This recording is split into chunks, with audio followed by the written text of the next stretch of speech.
Hi friends, நேற்று நமக்கு group 4 group 2 syllabus வந்து சேஞ்ச் ஆச்சு. அதை பற்றி நான் பார்க்கலாம். ஆல்ரெடி நான் அதுக்கு டீட்டெயில் வீடியோஸ் போட்டிருக்கேன். என்னென்ன சேஞ்சஸ் ஆச்சு சிம்பிளாக சொல்லணும் அப்படின்னா ஜிஎஸ்ல வந்து எந்த சேஞ்சஸுமே இல்லை ஃப்ரெண்ட்ஸ். ஜஸ்ட் யூனிட்டை வந்து மர்ஜ் பண்ணி நமக்கு கொடுத்துட்டாங்க, அவ்வளவுதான். இதே தமிழில் மட்டும் தான் சேஞ்சஸ் பண்ணியிருக்காங்க. தமிழில் வந்து என்ன மாதிரி சேஞ்சஸ் நமக்கு வந்திருக்கு அப்படின்னா, வந்து 35 to 40 இலக்கணம் வந்தது. இப்போ நமக்கு 85 வந்து இலக்கணம் வந்துடும் அப்படின்னு சொல்லியிருக்காங்க. அவ்வளோ அந்த இலக்கணத்தை தான் மேக்ஸிமம் வந்து பிரித்து கொடுத்துருக்காங்க. 1-2 டாபிக்ஸ் மட்டும் தான் இன்க்ளூட் பண்ணியிருக்காங்க. மேஜர் எதுவும் கிடையாது ஃப்ரெண்ட்ஸ். தமிழ் ஏன் இந்த மாதிரி குறைச்சிருக்காங்க அப்படின்னா, நமக்கு லாஸ்ட் டைம் வந்து குரூப் 2க்கு சொல்லியிருந்தோம் நமக்கு தமிழ் நிறையா வந்து சிலபஸ் இருக்குது தான் படிக்க. ஸோ அப்படின்ற மாதிரி சொன்னால், அது இல்லாமல் இது ஏன் கிராமருக்கு இலக்கணத்துக்கு இவ்வளோ இம்பார்ட்டன்ஸ் கொடுத்துருக்காங்க அப்படின்னா, இப்போ நம்ம போஸ்டிங் போனாலுமே நம்ம லெட்டர் எழுதும்போது தமிழில் தான் மேக்ஸிமம் எழுதுகிற மாதிரி இருக்கும். ஸோ அதில் நம்ம கரெக்டாக ஸ்பெல்லிங் மிஸ்டேக் இல்லாமல் எழுதுகிற மாதிரி மேபி அந்த இதுக்காக சிலபஸ் வந்து இப்படி சேஞ்ச் பண்ணிக்கலாம்.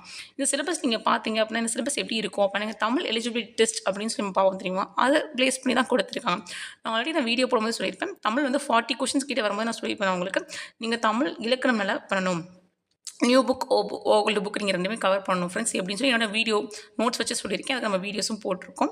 அது இல்லாமல் நான் சொல்லுவேன் நீங்கள் வந்து இதுவும் பார்த்துக்கோங்க, கவர்மெண்ட் மெட்டீரியல் தமிழ் இலக்கணத்துக்கு மட்டும் கவர்மெண்ட் மெட்டீரியல் பார்த்துக்கோங்க அப்படின்னு நான் சொல்லியிருப்பேன். அதே மாதிரி தமிழ் எலிஜிபிலிட்டி கொஷின் பேப்பர் பாருங்கள்.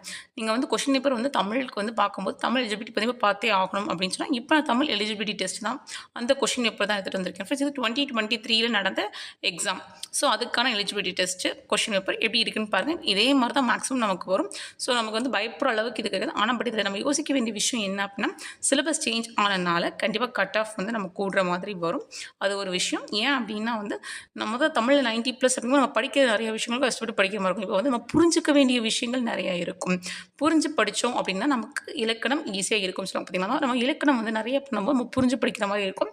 நம்ம செய்யுள் வரிகள் அதெல்லாம் மாப்படம் பண்ணுறது நமக்கு கொஞ்சம் குறையும் ஃப்ரெண்ட்ஸ். நமக்கு பார்க்கலாம்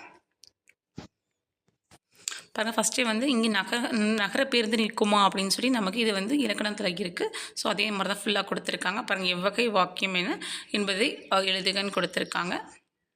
ஸோ இதில் மெயினாக பாருங்கள், அப்படியே தான் இங்கே பாருங்கள் கொடுத்துருக்காங்க பார்த்தீங்களா, கலைச்சொற்கள். ஸோ இந்த தடவை நமக்கு கலைச்சொற்கள் வந்து 10 கொஷின்ஸ் வரும்னு சொல்லியிருக்காங்க. 10 மார்க்ஸ், அதாவது 10 கொஷின்ஸ் வரும்.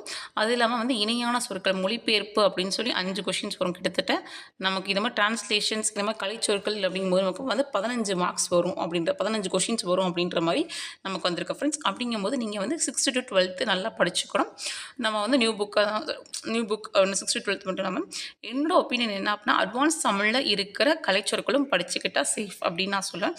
ஏன் அப்படின்னா கலைச்சொற்கள் அட்வான்ஸ் தமிழில் நிறைய கொடுத்துருக்காங்க. ஸோ அதனால் நீங்கள் அதை கொஞ்சம் பார்த்துக்கலாம் ஃப்ரெண்ட்ஸ். பாருங்கள், இங்கேயும் அடுத்த கலைச்சொற்கள் தான் கொடுத்துருக்காங்க. ஸோ பாருங்கள், நெக்ஸ்ட் வந்து ஓமையால் விளக்கப்படும் பொருத்தமான பொருளை தேர்ந்தெடுத்து. ஆக்சுவலாக இதுவுமே நமக்கு இருக்குது. ஏன்னா பொருத்தமான பொருளை தேர்ந்தெடுத்துன்னு அவங்க கொடுத்துருக்காங்க. ஸோ நமக்கு இதுவுமே இருக்குது. அகைன் வந்து எவ்வகை வாக்கியம் இது நமக்கு இருக்குது. வாக்கிய வகை அறிய கொடுத்துருக்காங்க. அவங்களே தன்வினை, பிறவினை, செய்வினை, செயற்பாட்டு வினை கொடுத்துருக்காங்க. ஸோ நம்ம வாக்கிய வகைகள் நம்ம படித்து தான் ஆகணும். அதே தான் மறுபடியும். நெக்ஸ்ட்டு பாருங்கள், விடைக்கேற்ற வினா இதுவும் நமக்கு இருக்குது ஃப்ரெண்ட்ஸ். நெக்ஸ்ட்டு பாருங்கள், நமக்கு பிரித்தெழுதுக கொடுத்துருக்காங்க. பிரித்தெழுதுக, சேர்த்தெழுதுக. நமக்கு வந்து இது வந்து மேக்ஸிமம் வந்து புக்கில் இருக்கிறது தான் மேக்ஸிமம் கேட்பாங்க அப்படின்னு சொன்னேன். இது திருக்குறள் வந்து நடத்தும்போது கூட சொன்ன ஓல்டு புக்கு. நம்ம இங்கே பிரித்தெழுதுக நல்லா பார்த்துக்கோங்க ஃப்ரெண்ட்ஸ். மேக்ஸிமம் வந்து செய்யுள்ள இந்த மாதிரி கொடுத்துருக்க பிரித்தெழுத கேட்பாங்க அப்படின்னு சொல்லி இப்போ நமக்கு பிரித்தெழுது, சேர்த்தெழுதவே கொடுத்துட்டாங்க. ஆக்சுவலாக இதுக்கு வந்து புணர்ச்சி இருக்கும் தெரியுமா? புணர்ச்சி நீங்கள் தெரிஞ்சாலே நமக்கு தெரியும் பிரிக்கும் போது எப்படி பிரிக்கிறது அப்படின்னு சொல்லி. இப்போ மை விகுதிக்கு ஈறு போடுதல் அப்படின்னு சொல்லுவோம் பார்த்தீங்கன்னா, அந்த மாதிரி பிரிக்கும் போது நம்ம புணர்ச்சி தெரிஞ்சு அப்படின்னா எப்படி பிரிக்கணும், எப்படி சேர்த்து எழுதணும், என்ன மாதிரி எழுத்து வரும் அப்படின்னு தெரிஞ்சிடும். ஸோ நீங்கள் கொஞ்சம் புணர்ச்சி நல்லா பார்த்துக்கிட்டீங்க அப்படின்னா நமக்கு பிரித்தெழுதுக, சேர்த்தெழுதுக ரொம்ப ஈஸியாக இருக்கும் ஃப்ரெண்ட்ஸ். இப்படி தான் கொஷின் வரும். பாருங்கள், பொருந்திய இணையை தேர்க அப்படின்னு கொடுத்துருக்காங்க. பாருங்கள் எப்படி. ஆக்சுவலாக இதெல்லாம் வந்து நீங்கள் வந்து தமிழ் ஓல்டு கொஷின்ஸ் நீங்கள் பார்த்தீங்கன்னா இந்த இதெல்லாம் இருக்கும் நமக்கு. இதெல்லாம் சென்டென்ஸாகவே தமிழ் கொஷின்ஸ் தான். நீங்கள் பிவைக்யூ பார்த்தீங்கன்னா ஓல்டு பிவைக்யூவில் சென்டென்ஸாக கொடுத்துருப்பாங்க. இங்கே மேட்ச் மாதிரி கொடுத்துருக்காங்க, அவ்வளவுதான். நெக்ஸ்ட்டு பாருங்கள், சரியான தொடரை தேர்ந்தெடுத்துக்க. இதுவும் நமக்கு இருக்குது ஃப்ரெண்ட்ஸ், சரியான. ஸோ அப்படிங்கும்போது நமக்கு இது வந்து பாருங்கள், வன்மை. ஸோ 2 சொல்லி இன் வருதா, 3 சொல்லி இன் வருதா, வறுமை. ஸோ நம்ம இது ஃபுல்லாக நம்ம ரீட் பண்ணும்போது நமக்கு ஒரு மீனிங்கோட ஒரு சென்டென்ஸ் வரும். அப்படிங்கும்போது இதெல்லாம் எதுக்காக நம்ம இது பண்ணுறாங்க, அப்போ நம்ம தப்பு இல்லாமல் எழுதுறதுக்காக தான். ஸோ அந்த தான் இது பண்ணி கொடுத்துருக்காங்க. நெக்ஸ்ட்டு பாருங்கள், சொற்களை ஒழுங்குபடுத்தி சரியான இதுவும் இருக்குது நமக்கு. இதுவும் அதே தான் நமக்கு. நெக்ஸ்ட் வந்து அகரவரிசையும் நமக்கு கொடுத்துருந்தாங்க. ஸோ அதே தான் ஃப்ரெண்ட்ஸ் இங்கேயும் கொடுத்துருப்பாங்க. அகரவரிசை கொடுத்துருக்காங்க. நெக்ஸ்ட்டு வந்து நமக்கு வந்து வேர்ச்சொல்லை வந்து வினை எச்சமாக மாற்றுறது, தொழில் பெயராக மாற்றணும், வினை முற்றா மாற்றணும் எல்லாமே கொடுத்துருந்தாங்க. அதுதான் இங்கேயும் இருக்குது. பாருங்கள் இப்படி தான் வரும் நமக்கு கொஷின்ஸு. பாருங்கள் பெயர் எச்சமாக மாற்ற சொல்லியிருக்காங்க. இது வந்து வேர்ச்சொல்லை வந்து அதை வந்து கண்டுபிடிக்க சொல்லியிருக்காங்க. வினையாளன் பெயர் கொடுத்துட்டு நம்ம வந்து வேர்ச்சொல்லாக கண்டுபிடிக்க சொல்லியிருக்காங்க. இந்த மாதிரி தான் வரும் பாருங்கள். வேர்ச்சொல் அறிக அப்படின்னு சொல்லிட்டு. ஸோ வேர்ச்சொல் எவ்வளோ வருது பாருங்கள். அகெயின் வந்து நமக்கு வந்து இதுதான் வந்திருக்கு பாருங்கள். இதுதான் வந்து பாருங்கள் தானியங்களை குறிக்கும் சொல் அல்லாதது. ஸோ பாருங்கள் கூலம்னு சொல்லுவாங்க, பயிர்னு சொல்லுவாங்க, முத்திரைன்னு சொல்லுவாங்க. ஸோ வந்து சிவியல் அப்படின்றத கிடையாது. ஸோ அப்படிங்கும்போது இந்த மாதிரி தான் நம்ம கொஞ்சம் பார்க்கணும் ஃப்ரெண்ட்ஸ். ஏன் அப்படின்னா சொல்லும் பொருளும் பார்க்கும்போது கொஞ்சம் டெப்த்தாக பார்த்துக்கணும். எல்லா இருக்கிற சொல்லும் பொருளும் பார்க்கணும். இதில் தான் இந்த மாதிரி தான் வந்து பொருந்தாதது கேட்பாங்க. ஆல்ரெடி நமக்கு வந்து இதெல்லாம் இருக்குது தான் நம்ம கிராமர்லேயே. ஸோ நம்ம நல்லா பார்த்துக்கணும். நெக்ஸ்ட்டு பாருங்கள் ஒலி வேறுபாடு இருக்குது நமக்கு பாருங்கள். ஆக்சுவலாக வந்து ஒலி வேறுபாடு அவங்க தனித்தனியாகவே கொடுத்துட்டாங்க. லகர வேறுபாடு, நகர வேறுபாடு, ரகர வேறுபாடு அப்படின்னு கொடுத்துட்டாங்க. ஸோ அந்த மாதிரி தான் நமக்கு இந்த தடவை இருக்குது பாருங்கள். கீழேயும் பாருங்கள் குலை பாருங்கள் குண்டலம் கொத்து அப்படின்னு கொடுத்துருக்காங்க. ஸோ இந்த மாதிரி தான் நமக்கு வரும் பாருங்கள். ஒலி மற்றும் பொருள் வேறுபாடுன்னு சரியான தொடர். ஸோ பார்த்திங்கன்னா ஒரு இதில் 3 கொஷின்ஸ் வருது. இந்த மாதிரி தான் நமக்கு இனிமேல் வரும் ஃப்ரெண்ட்ஸ். ஸோ நம்ம இலக்கணத்துக்கு ரொம்ப நம்ம இம்பார்ட்டன்ஸ் கொடுக்கணும். நான் 40+ வரும்போது நான் சொன்னேனால நீங்கள் இலக்கணத்துக்கு மட்டும் நீங்கள் தனியாக நோட்ஸ் எடுத்து படிங்க. அப்போ தான் உங்களுக்கு ரிவிஷனுக்கு யூஸ்ஃபுல்லாக இருக்கும் அப்படின்னு சொன்னேன். ஸோ இப்போயும் அதே தான் ஃப்ரெண்ட்ஸ் சொல்கிறேன். மேக்ஸிமம் இலக்கணத்துக்கு நீங்கள் வந்து கொஞ்சம் நல்லா இம்பார்ட்டன்ஸ் கொடுத்தீங்க அப்படின்னா கொஞ்சம் வந்து நல்லா மார்க் எடுக்கலாம் தமிழில். ஏன்னா இலக்கணம் வந்து நமக்கு மேக்ஸிமம் வருது பாருங்கள். மறுபடியும் அகைன் வந்து நமக்கு இந்த ஆங்கில சொல்லுக்கு நேரான தமிழ் சொல் அப்படின்னா பாருங்கள். இது வந்து கலைச்சொற்கள் எல்லாமே இப்படி தான் நமக்கு சொன்னாங்க. ஸோ இந்த மாதிரி ஒரு 5 கொஷின் சொன்னாங்க. அப்படி 10 கொஷின் இது அந்த மாதிரி 5 கொஷின் பாருங்கள். மறுபடியும் ஆங்கில சொல்லுக்கு நேரான தமிழ் சொல் பாருங்கள். ரேஷனல்னால் என்ன பகுத்தறிவு. நெக்ஸ்ட் பாருங்கள் கான்சனன்ஸ். நெக்ஸ்ட் பாருங்கள் அதே தான் பிறமொழி கலவாத தொடர் அப்படின்னா வந்து என்ன அப்படின்னா பாருங்கள் அதிகாலை எழுந்தது நல்லது. ஏன்னா கம்ப்யூட்டர்னு வந்திருக்கு. ஸோ இங்கே வந்து இன்று ரோபோன்னு வந்துருச்சு. நெக்ஸ்ட்டு வந்து காலிங் பெல் அப்படின்னு வந்துருச்சு. ஸோ இதெல்லாம் வந்து இங்கிலீஷில் வந்துருக்குது. ஸோ இந்த மாதிரி தான் நம்ம கொஷின்ஸ் வரும். நெக்ஸ்ட்டு பாருங்கள் வலுவு தொடர்கள் நீக்கி எழுதுக.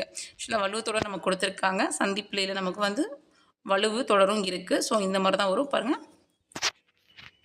நெக்ஸ்ட் வந்து மரபு பிழை இருக்குது. மரபு பிழையிலேயே வந்து வினை மரபு இருக்கும். ஏன்னா வந்து சோறு உண் அப்படின்றது, பால்னா பருகு, தண்ணீர் குடி அப்படின்னு சொல்லுவாங்க, முறுக்கு தின் அப்படின்னு சொல்லுவாங்க. ஸோ இந்த மாதிரி தான் ஃப்ரெண்ட்ஸ் நமக்கு வரும். இதே வந்து ஆண் இறை அப்படின்றது மக்கள் கூட்டம் அப்படின்றது. அதுக்கப்புறம் இந்த மாதிரி நமக்கு வினை மரபு எல்லாமே இருக்குது. நெக்ஸ்ட் வந்து பொருந்தாத சொல்லி கட்டி ஆக்சுவலாக இதுதான் நமக்கு கொஞ்சம் யோசிக்க வேண்டிய விஷயம். என்ன அப்படின்னா நமக்கு பொருந்தாத சொல்லி எப்பயும் இருக்குது. பாருங்கள் கண்ணதாசன்னு கொடுத்துட்டு இது ஃபுல்லாக கண்ணதாசனோட நூல்கள்.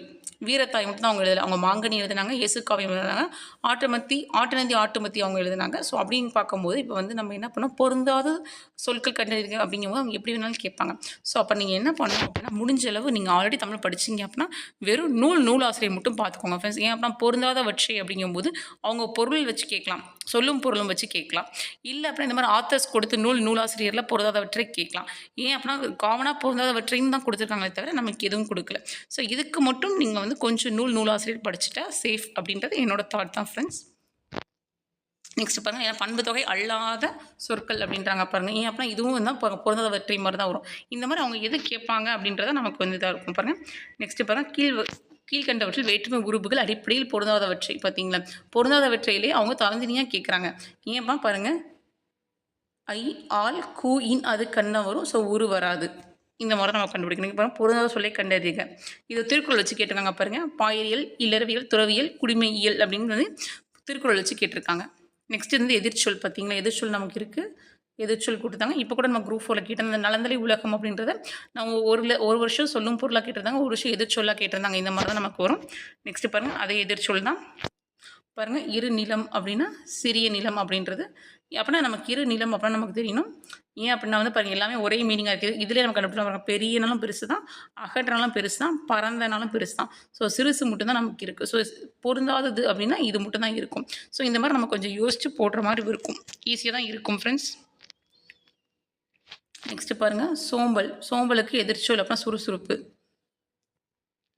நெக்ஸ்ட்டு பாருங்கள் சேர்த்தெழுதுக கேட்டிருக்காங்க பாருங்கள். இன்பு கூட்டல் உருகு அப்படின்னா இன்புருகு அப்படின்னு வருது. நெக்ஸ்ட்டு அகைன் சேர்த்தெழுதுக தான் கொடுத்துருக்காங்க. அப்புறம் ஓடை எல்லாம் அப்படிங்கும்போது இங்கே பாருங்கள் இது வந்து எப்படி ஏவா மாறிடுச்சு, ஓடை எல்லாம் அப்படின்றது.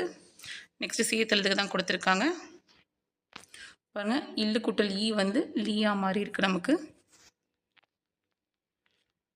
நீங்கள் அப்புறம் பார்த்தீங்கன்னா நமக்கு சொல்லுவாங்க பத்தியப்படுத்தி வினாவுக்கு சரியான நமக்கு இது கொடுத்துருக்காங்க நமக்கு. ஸோ இங்கேயே தான் கொடுத்துருக்காங்க பாருங்கள். ஆக்சுவலாக இதுவுமே நான் மேக்ஸிமம் வந்து எப்படி இருக்கும் அப்படின்னா நம்மளோட புக்கில் இருக்கிற பேராகிராஃப்லேருந்து தான் கொஷின்ஸ் மேக்ஸிமம் வரும் ஃப்ரெண்ட்ஸ். நீங்கள் ஸ்கூலெலாம் எழுதியிருப்பீங்க தெரியுங்களா, காம்ப்ரிஹென்ஷன் அப்படின்னு சொல்லிட்டு. ஸோ அந்த மாதிரி தான் இதுவும். ஸோ வந்து நமக்கு இதுக்குமே வந்து புக்கில் இருக்க கொஷின்ஸ் தான் மேக்ஸிமம் வந்து கொடுத்து கேட்டிருப்பாங்க பாருங்கள். அதுலேருந்து கொஷின்ஸ் இங்கே வந்திருக்கு பாருங்கள். இதுவும் நம்ம சிலபஸில் இப்போ ஆட் பண்ணியிருக்காங்க. நெக்ஸ்ட் வந்து ஒருமை பன்மை பிழை அதுவும் நமக்கு இருக்குது பாருங்கள். அதே தான் ஒருமை பன்மை பிழை, அகெயின் ஒருமை பன்மை, அதுக்கப்புறமா சொல் பொருள் பொறுத்துக்கன்னு சொல்லிட்டு கொடுத்துருக்காங்க பாருங்கள். ஆக்சுவலாக இது வந்து சொல்லும் பொருளும் மாதிரி தான். இது சொல்லும் பொருளும் மாதிரி தான். இங்கே சொல் பொருள் பொறுத்துக்கன்னு கொடுத்துருக்காங்க. இங்கே பாருங்கள் சரியான பொருள் தரும் இணையை, இது வந்து சொல்லும் பொருள் தான். நமக்கு சொல்லும் பொருளும் கொடுத்துருக்காங்க ஃப்ரெண்ட்ஸ். நம்ம 6th to 12th எழுத எல்லா சொல்லும் பொருளும் பார்த்துக்கணும். முக்கியமாக வந்து பொறுத்துகளை கொடுத்துருப்பாங்க தெரியுமா, சொல்லும் பொருளும் அந்த மாதிரி இருக்கிறதெல்லாம் நீங்கள் நல்லா பார்த்துக்கோங்க ஃப்ரெண்ட்ஸ். அகைன் இங்கேயும் சொல்லும் பொருளும் தான் கொடுத்துருக்காங்க. அதுக்கப்புறம் இங்கே பாருங்கள் கீழ்த்தொடரில் உள்ள பிழைகளை திருத்தி எழுதுக. இதுவும் அங்கே நம்ம சிலபஸில் மென்ஷன் பண்ணியிருக்காங்க.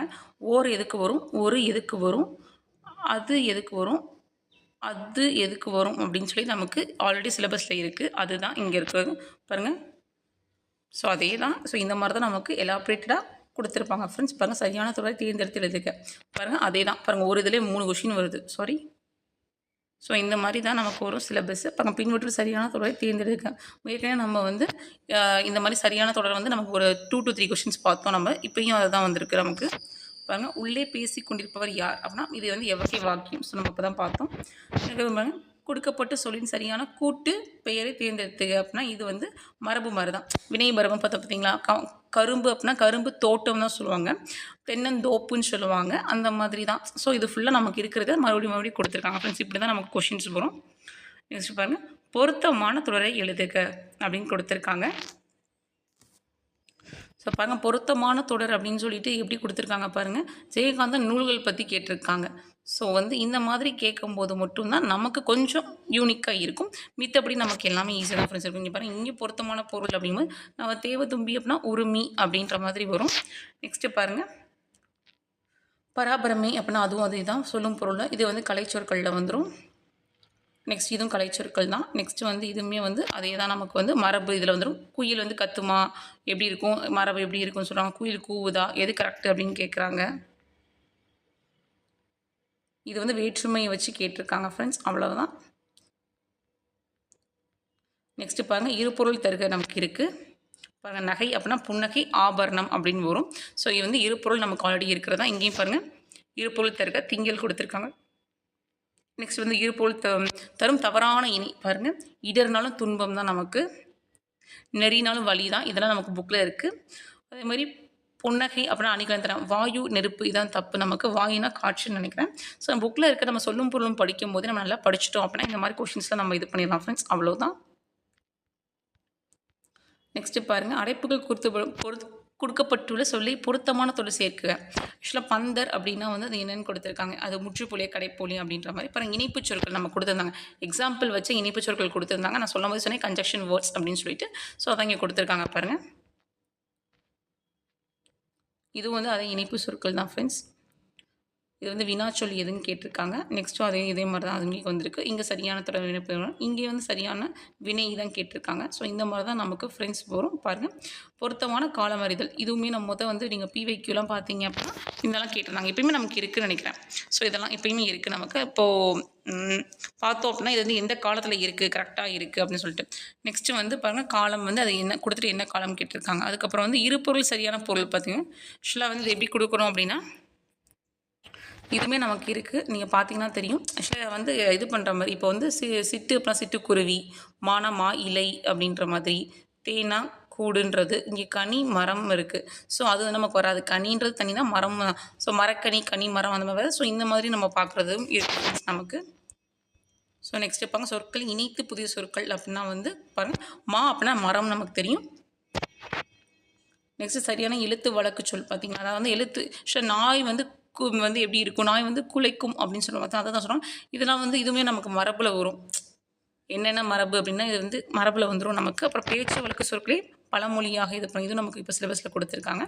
இதுவும் அதே தான் ஃப்ரெண்ட்ஸ். நமக்கு வலுவு சொற்களில் வந்து நீக்கி எழுத சொல்லியிருக்காங்க. பாருங்கள். அப்புறம் சரியான குறியீடு இது நம்ம கொடுத்துருந்தாங்க. அதை வந்து அவங்க மென்ஷன் பண்ணி தனியாகவே கொடுத்துட்டாங்க. கோலன், செமிகோலன், அப்புறம் அப்பாஸ்ட்ரஃபி, கொஷின் மார்க்ஸ் அந்த மாதிரி இருக்குது அப்படின்னு சொல்லி கொடுத்தாங்க. இது அது கொஷினாக கேட்டிருக்காங்க, அவ்வளோதான். அதே போல் நிறுத்தற்குரியதை இங்கே கொடுத்துருக்காங்க. இங்கே எல்லாமே மறுவு பேர் நமக்கு கொடுத்துருந்தாங்க. இங்கே கூட கொஷின்ஸில் வந்து நமக்கு மென்ஷன் பண்ணியிருந்தாங்க. மயிலாப்பூர்னா என்ன வரும் அந்த மாதிரிலாம் நமக்கு கொடுத்துருந்தாங்க. இப்போ புதுச்சேரி அப்படின்னா புதுவை அப்படின்னு சொல்லுவாங்க. மன்னார்குடி அப்படின்னா மன்னை அப்படிம்பாங்க. மயிலாப்பூர்னா மயிலைன்னு சொல்லுவோம் பார்த்தீங்களா, அந்த மாதிரி இருக்கிறது தான் இங்கே கொடுத்துருக்காங்க ஊர் பேர். இங்கேயும் பாருங்கள், உதகமண்டலம் ஊட்டி. நான் இதுக்கெல்லாம் நான் வீடியோ வந்து நான் ஆல்ரெடி கொடுத்துருக்கேன். அப்போயே நான் வந்து தமிழ் எலிஜிபிலிட்டி கொஷின்ஸு சேர்த்து தான் போட்டிருப்பேன். நான் உங்களுக்கு அப்போயே சொல்லுவேன், நான் தமிழ் எலிஜிபிலிட்டி கிராமர் போட்டு பார்த்துக்கோங்க. தமிழ் இலக்கணத்துக்கு அது சேஃப்னு சொல்லிப்பேன். பாருங்கள், இதுவும் மறு பேர் தான். பாருங்கள், இங்கே வந்து என்ன கொடுத்துருக்காங்க அப்படின்னா, ஸோ இங்கே பாருங்கள், இங்கேயும் வந்து தமிழ் சொல் தான் கொடுத்துருக்காங்க. ஏன் அப்படின்னா அப்புறம் தங்க கட்டி அப்படின்னா கோல்டன் பிஸ்கட் தெரிஞ்சிடும். வெயிட் அப்படின்னா இடை குறையிறது. ஸோ அதுதான் இங்கே கொடுத்துருக்காங்க. நெக்ஸ்ட் வந்து காம்பேக்ட் டிஸ்க். ஸோ அவங்களே வந்து இந்த இணையான சொல் அப்படிங்கும்போது அவங்க கொடுத்ததே நமக்கு வந்து இந்த மாதிரி கம்ப்யூட்டர் நேம் தான் கொடுத்துருந்தாங்க. எக்ஸாம்பிள் வந்து பென்ட்ரைவு, பிரிண்டரு, கம்ப்யூட்டர், கீபோர்டு இதுக்கெல்லாம் தமிழ் சொல் தெரிஞ்சு வச்சுக்கோங்க. நீங்கேயுமே பாருங்கள், நமக்கு காம்பேக்ட் டிஸ்க் கொடுத்துருக்காங்க. அப்படின்னா குறுந்தகடு, இது 6th புக்கில் வரும் நமக்கு. நெக்ஸ்ட்டு பாருங்கள், ரெடிமேட் ட்ரெஸ், ஆயத்த ஆடை. இது 7th நினைக்கிறேன், நம்ம 7th புக்கில் வரும்னு நினைக்கிறேன். ஸோ இவ்வளோ தான் ஃப்ரெண்ட்ஸு. பார்க்குற வரைக்கும் உங்களுக்கு தெரியும்ல. நீங்கள் சிலபஸ் பார்க்கும்போது மேபி உங்களுக்கு வந்து ரொம்ப இதாக இருக்கும். இதில் 100 மார்க்குமே தமிழ் எலிஜிபிலிட்டி கொடுத்துருக்காங்க. ஆக்சுவலாக இதுலேயுமே பார்த்தீங்கன்னா நமக்கு நூலாசிரியர்லேருந்து 2 பேர் தான் நம்ம கண்ணதாசன் வச்சும் ஜெயகாந்தன் வச்சும் இருந்தாங்க. அது காரணம் வந்து நமக்கு அந்த 15 மார்க்ஸ் இருக்குது பார்த்தீங்களா, பார்ட் பி பார்ட் சி, அதுலேருந்து தான் இது வந்திருக்கு. ஸோ இதே மாதிரி தான் கொஷின்ஸ் மேக்ஸிமம் வரும் ஃப்ரெண்ட்ஸ். இது நம்ம எலிஜிபிலிட்டி. ஸோ இதை நான் டெலிகிராமில் சென்ட் பண்ணுறேன். நீங்கள் கொஞ்சம் இன்னும் நல்லா பார்த்துக்கோங்க ஃப்ரெண்ட்ஸ். ஓகே, இந்த வீடியோ பிடிச்சதை கொஞ்சம் லைக் பண்ணுங்கள், ஷேர் பண்ணுங்கள், சப்ஸ்கிரைப் பண்ணுங்கள். நான் எனக்கு தெரிஞ்சதை சொன்னேன் ஃப்ரெண்ட்ஸ். உங்களுக்கு ஏதாவது கமெண்ட் சஜஷன்ஸ் ஏதாவது இருந்துச்சு அப்படின்னா நீங்கள் கமெண்டில் சொல்லுங்கள். Okay, thank you.